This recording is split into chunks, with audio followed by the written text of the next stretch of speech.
Okay, that's cool. But with that being said, let's get down to the match here and see how that plays out in practice.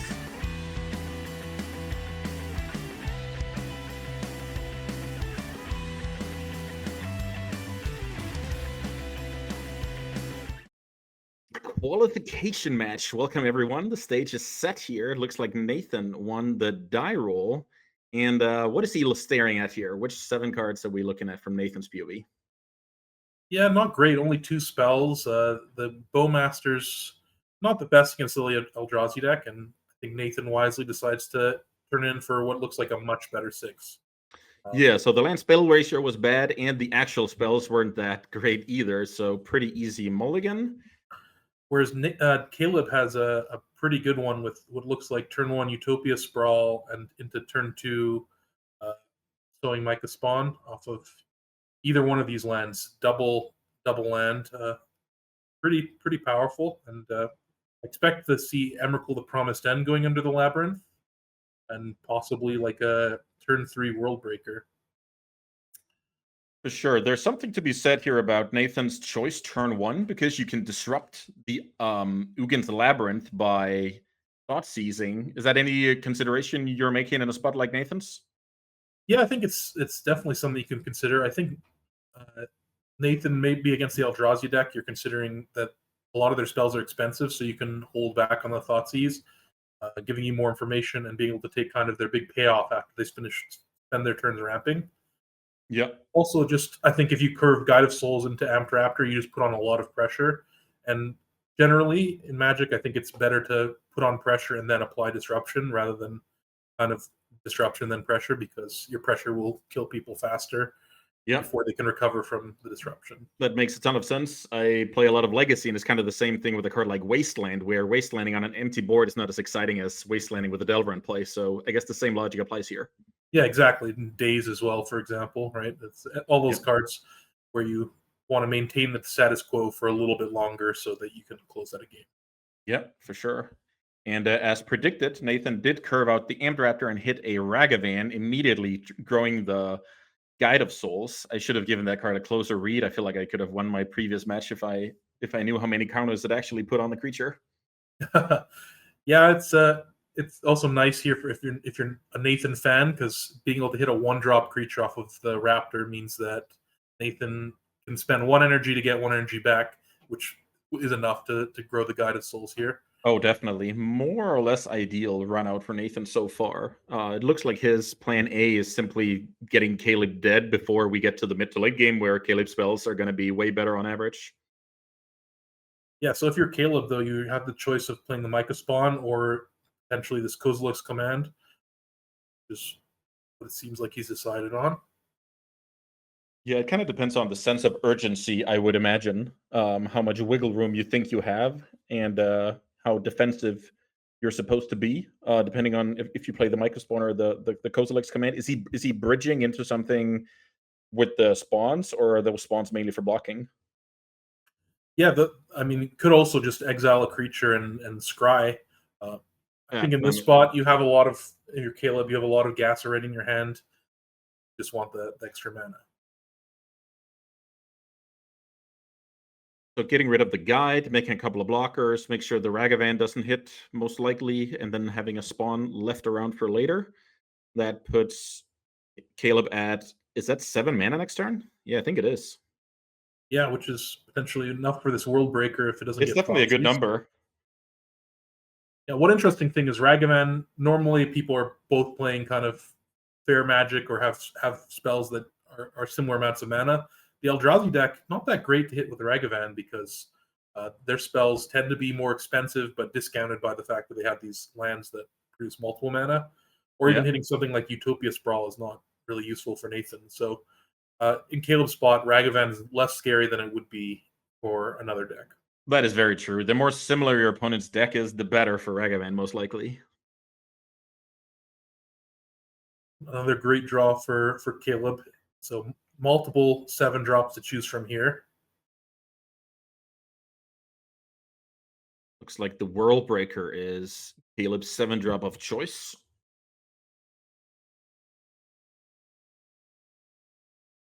getting rid of a land and producing a very big body that's especially good on defense against red removal spells.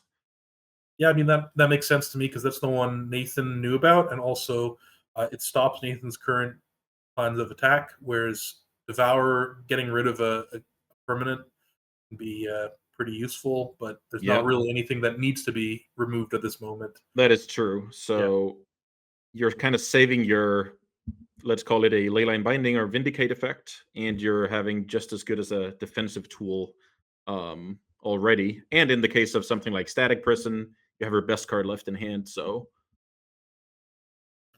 yeah. Though I think with against Static Prison, both Devour and World that Breaker is true. The do a World pretty Breaker could good even job. kill that. That is true. Yeah, but the Devour is definitely more flexible. It could answer, let's say, a Flage or something. It kind of looks to me like Caleb's starting to pull away with this game. Yep. Developing the One Ring while not being close to dead is oftentimes a good sign here. Even developing his mana further, and now he just has, gas lined up. Yeah, I think that being at double-digit life total and getting the One Ring going is pretty good. Yep, no doubt. Uh, it's interesting that are we going to see an attack with the World Breaker since Caleb has protection? Interesting. What's the upside of staying back with World Breaker there? I'm trying to figure it out as I'm well. not sure how it's possible Ragavan works differently, but I don't think so. It's I not don't think so Ragavan, that's either. the reason. Okay. So here we see a flip the Johnny. Flip to Johnny pretty powerful, so much so that Nathan uses his Galvanic uh, to get it flipped, and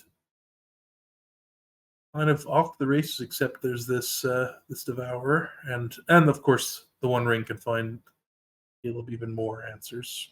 The meter's definitely running here. I'm interested to see how Caleb strikes the perfect balance between, not dying and actually closing out Nathan. That's oftentimes, when you have a One Ring going, it's oftentimes, quote unquote, your game to lose. So let's see how he executes here.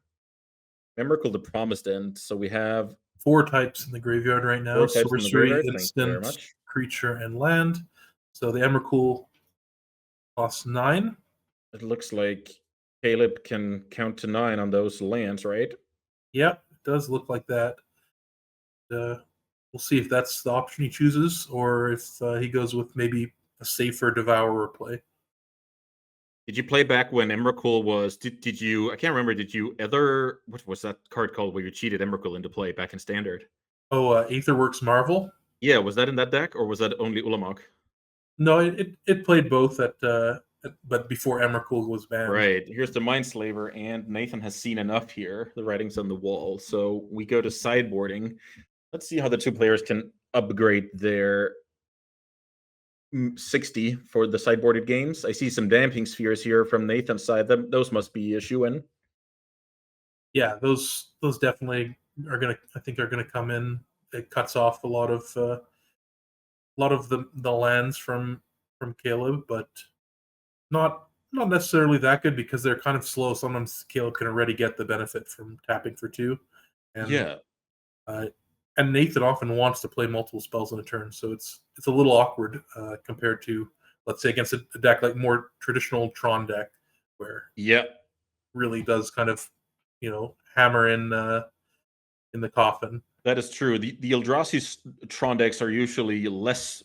I know it's not a Tron deck, but it's kind of similar. They're less reliant on having tons of mana. They can work on 4 and 5 mana. And as you alluded to, cards like Raptor, cards like playing double spelling on turn 3 or 4 is definitely something Nathan is looking to do. So not only is it worse against his opponent in a vacuum if you compare with Tron, it's also a little bit disruptive to his own game plan. So yeah, great points.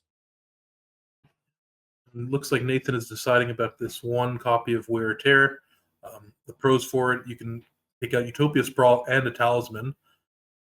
The cons that that's maybe not the most exciting thing that you can do.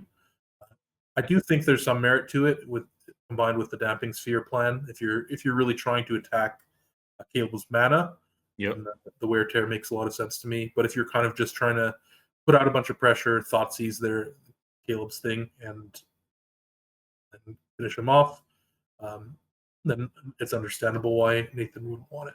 Yeah, it's definitely a matter of philosophy, like how you see the games play out. If you feel like Yeah. you're so much behind that you need to disrupt the opponent, or you actually trust your own deck. It's a reoccurring theme when you're playing Magic at a high level. I would say, like, how much do I dilute my deck in order to beat my opponent's deck, and how much do I trust my own deck? So Nathan's on a mulligan and has a nice opening hand here. The Nightmare, I think, looks like he could do a lot of work against Caleb's plan of maybe Kozilek's return to sweep the board. Right. I was actually about to ask you about that card, because on surface it doesn't look that impressive against a big mana deck, but once the big mana deck has a sweeper plan, then we have a new situation, right? So it's contextually powerful after sideboard. Yeah, so of course here we might see the Sajani come down, and that's thankfully, I guess, we go to 3 energy, so this God of Souls isn't going to die, but still not what you're hoping for. Definitely a great point here that Nathan knows that this game is about dodging sweepers as well, since we play with open deck lists. So no messing around with the spare energy here. Caleb gets to make the nice play of playing Utopia Sprawl on the untapped forest. Oh, so yeah. that ramp and cast Kozilek's return the same turn. The free Utopia Sprawl, yeah. Yeah. So gone are the cats. Nathan draws a nice Fable of the Mirror Breaker. Just an all-around solid card. Doesn't have to have much of a synergy in your deck for it to be good. Yeah, I've seen it in all kinds of decks. Just given the fact that it gives you filtering and mana, every deck wants that. Oh, yeah. So, particularly nice in Nathan's deck, where he's got a bunch of creatures that are cool to copy, enters the battlefield abilities. Pitching Flage. Yeah, Pitching Flage is also very nice. Yeah, lots of small stuff that adds up. In comes the 3/4, and Caleb's hand needs a little bit of help here. A little bit, but not that much. I think this Malevolent Rumble adds another mana to his board, and then as well as potentially fills the graveyard a bit more. And this Emrakul is getting pretty close to coming down. So you're saying there's a chance we see Emrakul, the Promised End, cast on the next turn already? I think so. I think there's definitely a chance. Yeah, let's see. Caleb's theme for today is dreaming big, something about Emrakuls, and filling his deck with different card types for different reasons, which is kind of cool. Yeah, no, Caleb's decks, while both somewhat similar, they're both playing 4 copies of the One Ring, all the Eldrazi lands and stuff. They're and both playing 4 Emrakuls, but different Emrakuls. Yeah, style points for sure. Yeah, we'll see this Rumble, but there's going to be at least 3 card types after this in the graveyard, and Caleb will have at least access to 6 mana next turn. So we'll see what happens. Would be pretty cool. A turn 4 hardcast Emrakul, the Promised End. Oh, for sure. It does look a bit unlikely, though, right? It's getting to seven types. Oh, I guess 6. Well, now we get to find this Myco Spawn finds Eldrazi Temple. Okay, I see. So we're trading our spawn for a land that produces 2, so we're kind of jumping a little bit there. We have land, instant, enchantment, artifact, sorcery. That's 5. Yeah, I think Caleb has it next turn. Yeah, so I'll eat my words here. Of course, Caleb can play turn 4 Emrakul, the Promised End. So interesting decision here, I guess, from Nathan with regards to this Fable. Are there any cards that you would discard here? Yeah, so we have to put ourselves in Nathan's shoes here, and it looks like Caleb has been pretty aggressive about getting to 13 mana. The ability to cast Emrakul. But the problem is, if Caleb takes control of Nathan's turn, that Static Person is just gonna, be played on something else. So that's not really an answer. You want the Static Person to be on top of your deck after the Emrakul turn. So it's But I think he has to dig for Thoughtseize to discard 2 cards no matter what here. That would be my mindset anyway. Yeah, I mean, I think also if you're Nathan, you don't necessarily know the Emrakul's coming with this Malevolent Rumble. It's not like Caleb put a big creature into the graveyard. It seems like the kind of the best card if Caleb doesn't have it. Yeah, Is it's also not this. telegraphed, but at least you can predict your opponent will have a big play lined up next turn. Yeah, and Nathan makes the play of discarding 2 cards and manages to find not 1 but 2 Thoughtseize. Yeah, that I was think we're going to probably pretty see one of ideal. those cast. Yes. And Nathan has 1 spare energy, so if there was the need for double Thoughtseize, he could do that as well, but he will learn. But the first one, that's not the case here. Yeah, and interesting that also Nathan has the option of using this energy to play the Nightmare to give flying to this. Right. Nightmare gives 3 energy when it enters, so good point about developing the Nightmare.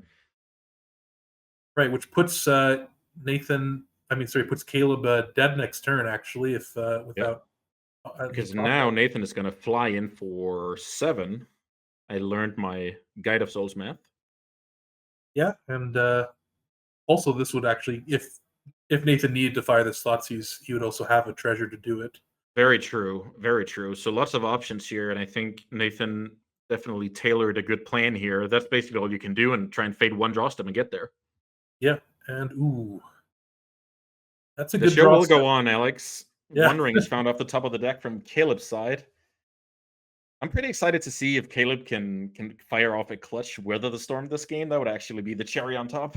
That would be quite entertaining. Ooh, Kozilek's Command is actually a pretty good way to dig for a card like Weather the Storm. No doubt. A lot of scries there if you're willing to spend the mana. That card has a lot of modes here. We can do a lot of things with that card. Can it target non-land permanents? Or what's the wording on it? I believe it's just creature. Oh, okay. I actually thought it could take out the Nightmare if Caleb desired. Yeah, the Nightmare though also isn't that frightening right now with Nathan on 0 energy.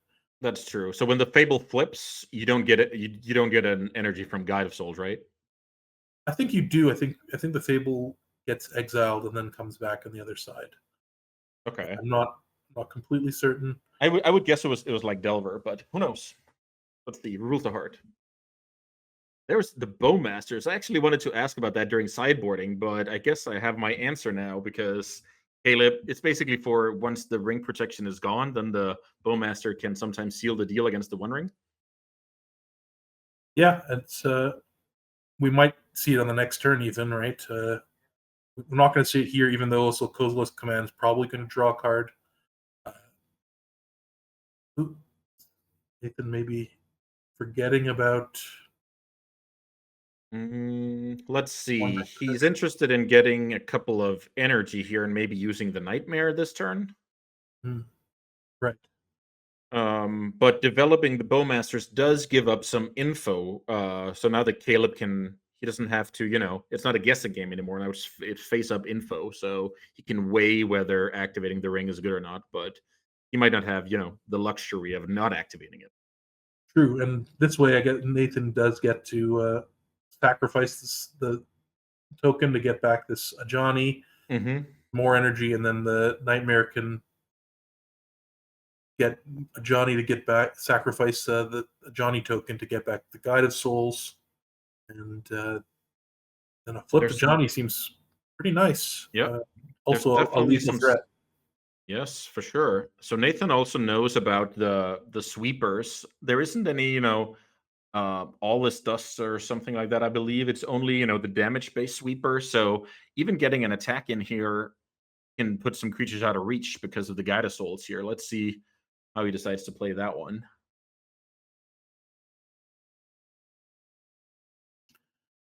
A definitely interesting spot because if you're Caleb, you maybe would consider having when the Bowmaster is cast on Nathan's main phase. You'd think that Nathan is doing this for a reason. He knows this is the One Ring play. Maybe you should get rid of this Guide of Souls with your Kozilek's Command. Yeah, so that, I see. doesn't get the energy to be able to make this play. It depends on the sense of urgency. If you want to spend your removal on that and then still needing an answer for the Bowmasters to stay in the game, it can be a tough decision to make. But this looping is also a very, deep hole for Caleb to be in.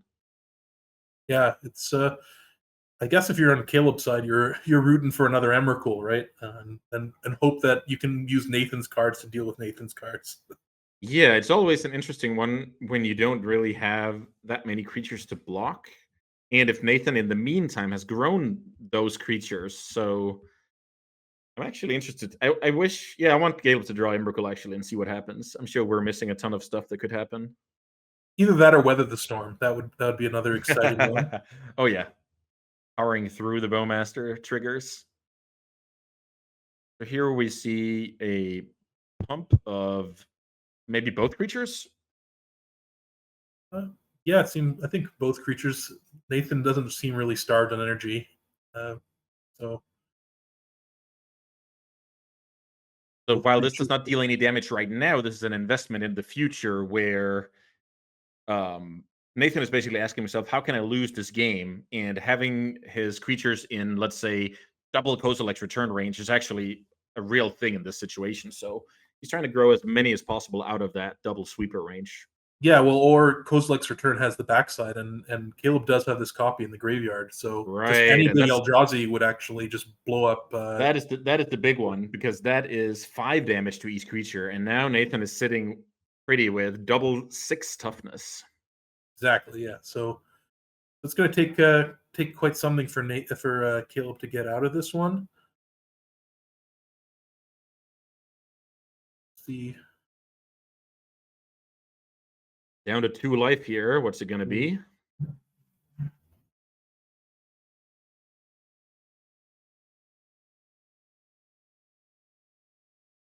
Bowmaster triggers a couple of times. We have the Nightmare Loop going. We have some flyers.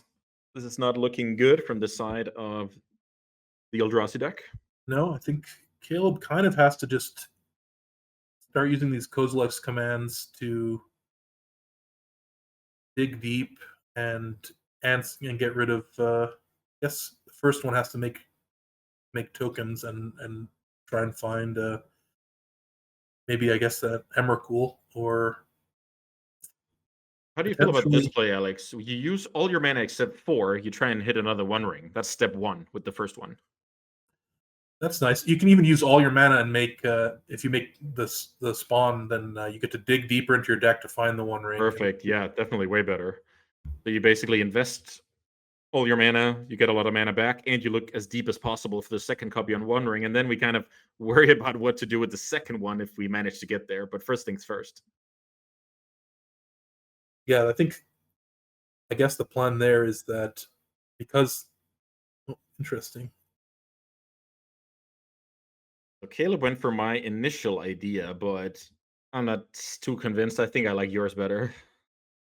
Well, the advantage of this one is that because Caleb's going to 1 life, the threat of the Fable on Bowmasters is pretty dangerous for once Caleb untaps. Right, but that's when he's going to have another Kozilek's command ready. Yeah. So maybe some advantage to having the tokens in play so that you can actually fire off another Kozilek's command even right away, potentially after you play this One Ring, to answer the Bowmasters and to dig into your deck. So something I missed is the fact that Kozilek's command is exiling. Yeah, so very big deal here. The Bowmasters is nowhere to be found when it comes to Nightmare shenanigans, so that's good. This also shows the power of open deck lists, where Nathan can play like this to the board and grow the creatures with a purpose, rather than if you think your opponent's playing something like, I don't know, All This Dust, Oblivion Ring, whatever it is, then that plan doesn't hold too much value. But with open deck lists here, it's pretty powerful, and that's just a skill of its own. Do you prefer open deck lists or closed deck lists? I think there's advantages to both. I think it's good in an event like this, I think, to have open deck lists, and I think ultimately the advantages outweigh the negatives. But yeah, certainly I think there's been there's the thing that's been lost is stuff like really cool transformative sideboard plans in Pro Tours, for example. Yeah. You're not really going to see that anymore because it's hard to catch your opponent by surprise. Yep. And also, sometimes the rewards for having a really unique brew are decreased because Definitely. your opponent knows what's going on. But Magic is really a game of information these days. The information travels so fast. absolutely. So it looks like Nathan has grown this other Guide of Souls outside of Kozilek's return. Yeah, the return part of Kozilek's return. Yeah, good strategy. Getting to toughness 6, dodging, double Kozilek's return, dodging Kozilek's return from the yard, comboed with a 7-drop. Very heads-up play. Yeah, so let's see what happens here. I guess this is probably the spot where you have to, if you're Caleb, you have to make all the tokens and draw, and then try and find Emrakul to sweep up all the little creatures and have an Emrakul in play to. How are you sweeping up the little creatures? Can you elaborate on that? Like, if you check With the Kozilek's return is going to would proc from the Emrakul being cast, and so Nathan would be left with the 3 flying creatures. Or Nathan, you can, on behalf of Nathan, you can do some shenanigans with Nightmare and sacrifice the big creatures, right? Well, yeah, exactly. That's on Nathan's turn. When you get control of his turn, you can definitely do some things. At least one creature probably is going to attack into the Emrakul. Yeah. Maybe even the Goblin Shaman, because having access to more mana is beneficial on your Mindslave return. Yeah. Yeah, definitely very complicated. Let's see if Caleb can even get to step 1, which is finding some of the cards we're talking about. Yeah, and it's interesting also because while you only draw 1 card from the Kozilek's command, you do get to set up your future draws with the scry. Yeah, lots of scrying going on here. And yeah, I'm excited to see if we get to see we get a good look in here. So there is in fact an Emrakul. And the next copy of the One Ring. So we have some good stuff going here. Yeah, because Caleb also can use the One Ring to draw a One Ring, to then play it. So he can have access to 2 cards even though he's at 1 life, as long as one of them is a fresh One Ring. Yes, that is a good point. That simply playing out the first One Ring and activating it is gonna, present a problem for Caleb. So the second one is needed in order to clear the first one. Yeah, though Caleb doesn't have to activate his One Ring at all. It's just right. You're going to replace it, and you want a fresh ring to be safe until your next turn. Yep. I think a lot of it depends on how much mana Caleb's going to have to work with. Can he cast an Emrakul and a ring this turn? Mm-hmm. So if Caleb wins this game, he's the champ, right? This is definitely above my pay grade. That would be quite awesome. Okay, yeah, so not only the champ, but I believe he would go. He would be advancing to the top 8 as the first player. That is true. That is true, and very well deserving if he manages to pull off this one. This is awesome. Neither of us were too confident a few turns ago for Caleb's success this game. Yeah, well, there's a lot of hoops still to be gone through, but yeah, very true. But I think that Emrakul into One Ring plan might be enough. I mean, Nathan has a lot of life, but interesting enough, these Thoughtseize is, if you're Nathan, you might want to Thoughtseize yourself to take your other Thoughtseize, just so that Caleb doesn't have access to it on a future turn. That is the very, very next level. So the ring protection makes it impossible to target the opponent. So Nathan has to ask himself, how does Caleb get out of this hole? And right at the top of that list is probably Emrakul, the Promised End. So cool, very, very cool point about you might want to do something about your own resources. So the effect of that Emrakul is weakened a little bit. Yeah, and you also, because Caleb scryed all these cards to the top, you have to know that he at least thinks that these cards are good enough to win against your Yep. board, and you have to imagine what are those cards. I mean, just casting the One Ring over and over again, eventually that plan stops working. So Caleb kept a bunch of cards on top. Yeah, that is true. You have access to that information, and if your opponent knows what they're doing, which is the case with Caleb, then you have to think like you just described from Nathan's POV.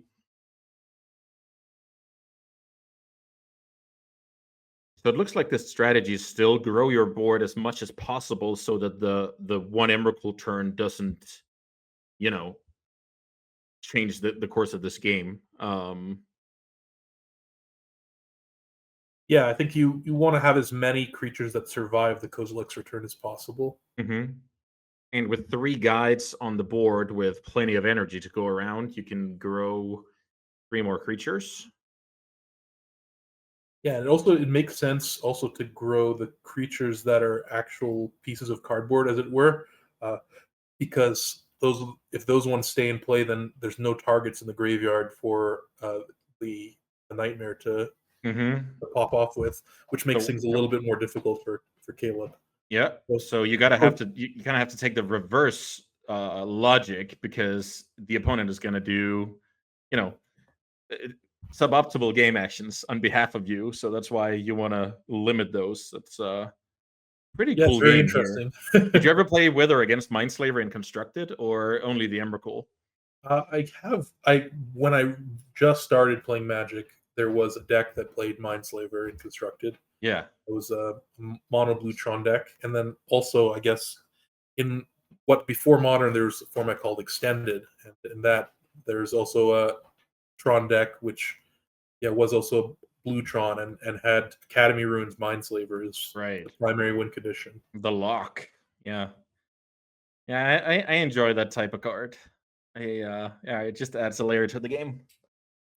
Yeah, it's pretty interesting, but I can understand also a lot of players are frustrated by it. And Yeah, for you get sure. to see the champ, not the champ for a reason. He sees the line to Oh, Thoughtseize yeah. himself, which is definitely a counterintuitive line when your Fable's about to trigger the next turn. You could get 2 fresh cards for those Thoughtseizes, but Yeah, that's awesome, and you saw that coming from a mile away, so even better.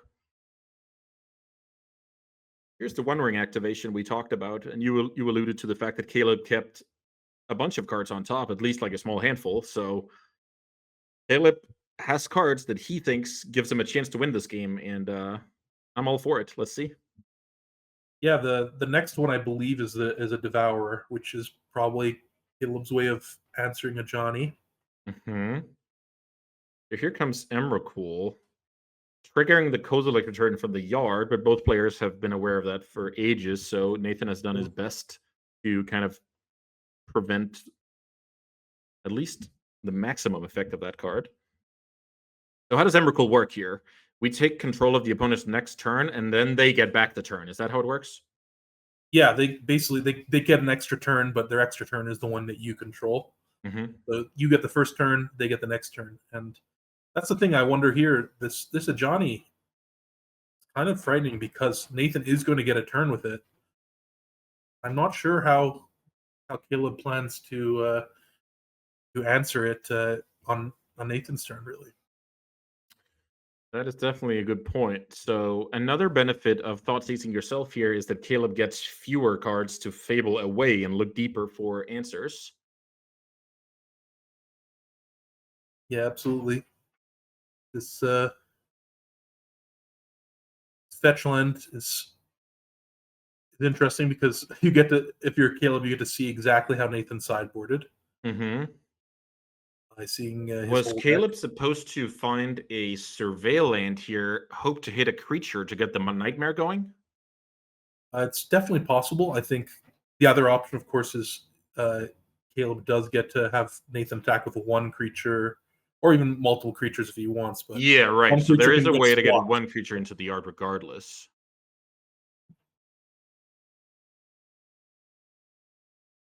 And now is the Ajani pinging down a creature, or what's the exact wording on that card? Yeah, that's why I'm unsure. Can it target itself even?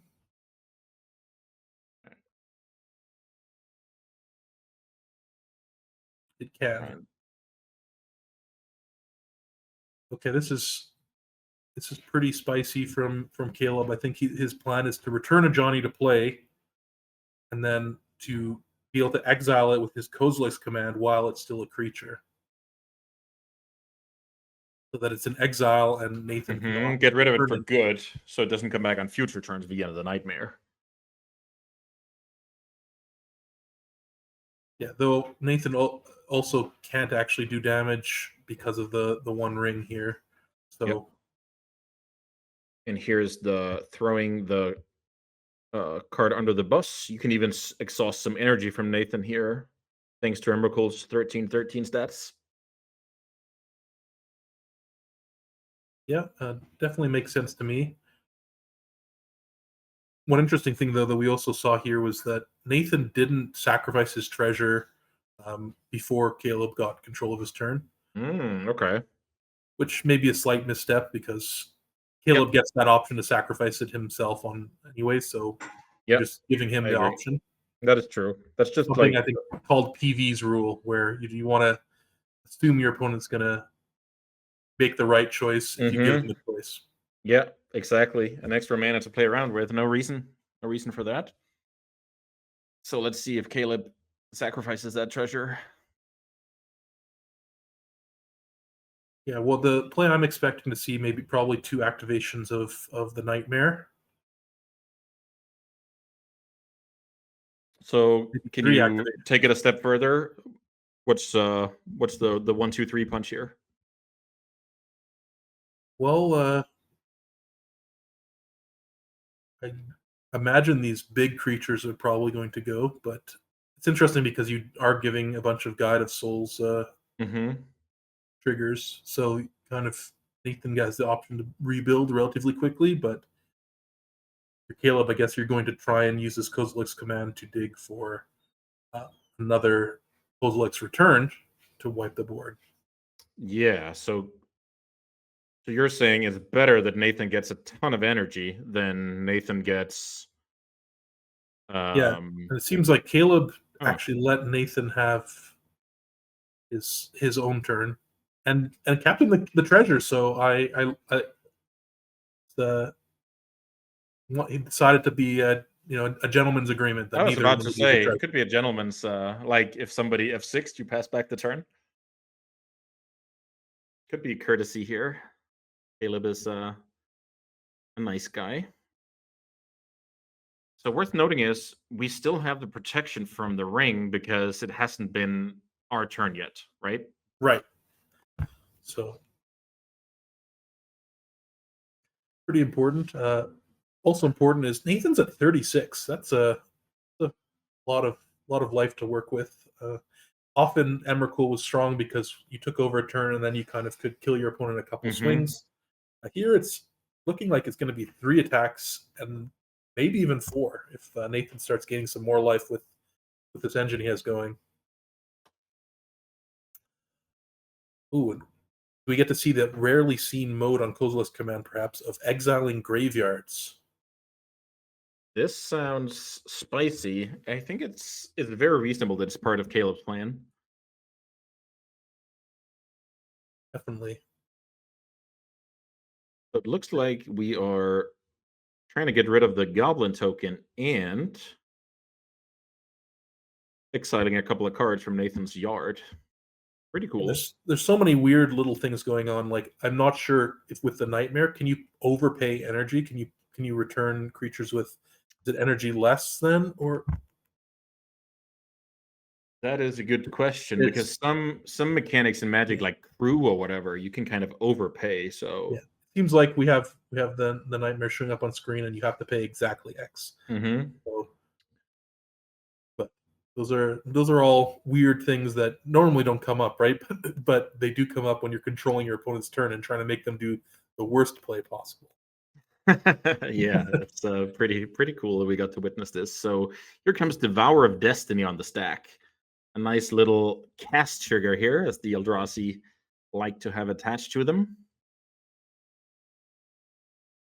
Yeah, and I think that's the last card Caleb knows about. So we are currently in a spot where there actually seems to be, we went from feeling like Nathan was hugely in the driver's seat Yes.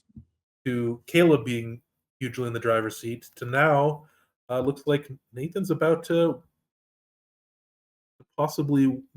Well, I guess there's no creatures in the graveyard for this nightmare at all. So And Johnny the has thing about no. a Johnny is a legend, so you can't copy that with reflection, but you can copy the cat. Does that work? Copying the cat token and attacking? Ooh, yeah, that actually looks like a really nice play uh, because Because Caleb's at because you're 1 life, forced so he to has to block block. is Caleb, right? So which Uh-huh. would flip the Ajani, and then you can minus or zero the Ajani and kill off Caleb. So Yes. Because cool. despite the One Ring being on 0 counters, the protection is gone. But it looks like this play is just as good, right? Present 3 Yeah, attackers and get the job done. So that means we're off to a game 3, which is wow. what everybody But wants here. that was such a great game.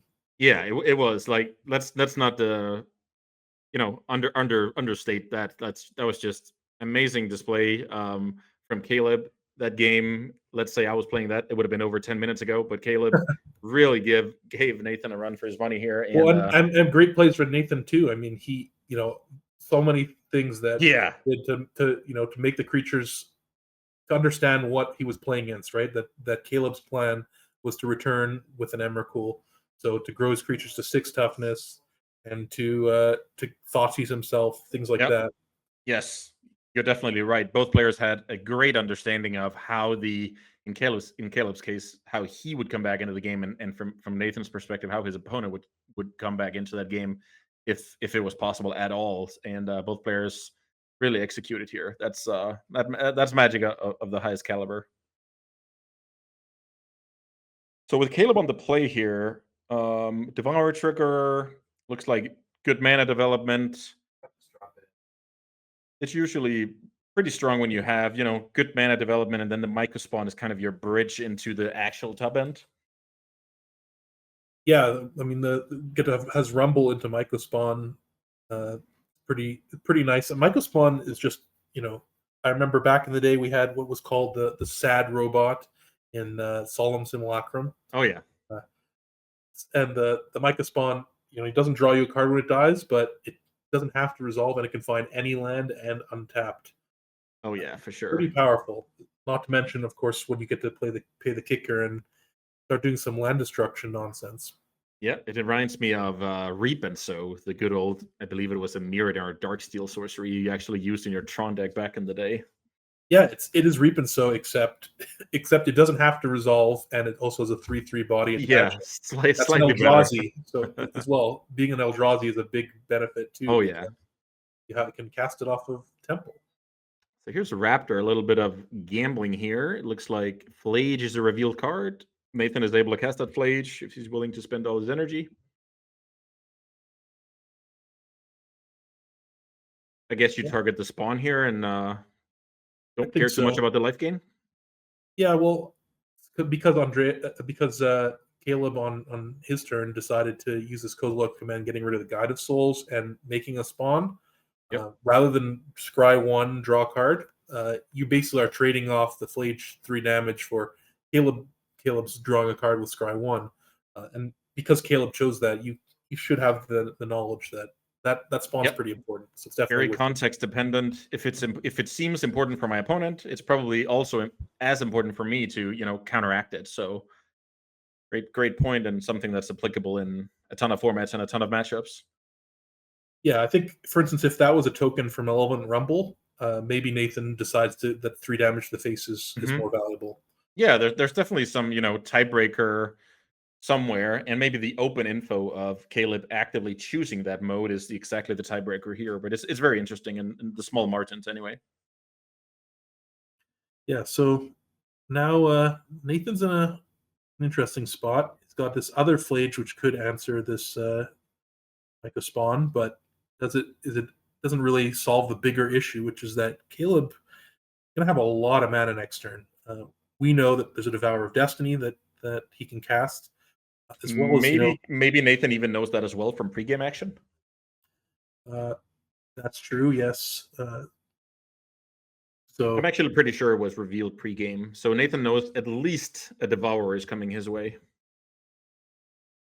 right, and we also know that there's a Stirrings and Rumble as well. So Caleb has a lot of ways to dig for more gas. But I guess if you're in Nathan's spot, you don't really have much of a choice. Your cards are a little, I guess your only choice is if you want the Static Prison, that the Utopia Sprawl, thinking that Caleb has exactly 7, which he does, but we also know Yeah. it's other things. If you're making a tempo play like that, your pressure has to be way better. Right, and also if you're making that play with Nathan, you're not even getting rid of the 3/3 to attack for your 2/2, 2/1, Yeah. let alone the fact that a 2/1 is not enough. Definitely. So those things combined rule it out entirely. Here's a kicked Myco spawn talking about the land destruction aspect, and all of a sudden that's important because it looks like Nathan is building towards 4 mana, and it is exile target land, I would imagine. Yeah, and also just cutting down Nathan's ability to return the Flage as well. Not having a card in the graveyard from the exile, Mhm. very relevant as well. Yep. So Thoughtseize the draw here. That's not that bad. Builds the yard, takes away Caleb's best play. yeah, seems pretty good, but the problem is this is not the type of game that Nathan usually ends up winning, right? We saw in game 2 he had a big board with a lot of big creatures and things going on. Here he doesn't really have much going on, and Caleb has a lot of life to play with. And we know Caleb is very good. His deck is very good at finding banger after banger after banger. Yeah, that's true. This is very temporarily feeling confident about where things are going with no pressure. That context just favors Caleb heavily here.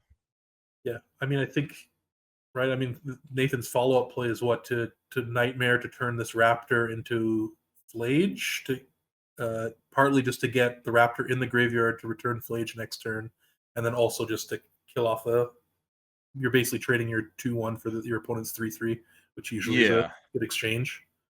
And I think I like that line, but I'm worried about the energy amount here because Nightmare gives you 3 energy. If you need to return Flage, you have 0 energy, and that means your Ether Hub is not a colored source for the following turn. That's a very good point. That's a detail about this returning a 3-drop. Yeah. I guess that means that Nathan ends up being delayed at least one turn from Flage. Even Even though Fetch Land doesn't do it, or Shock Land. Yeah. But the Static Prison and the Nightmare both provide energy for the Aether Hub for one turn down the field. But, okay. Yeah, Nathan was for sure losing that game, so Nathan is kind of doing us a little bit of a favor here, saving some time.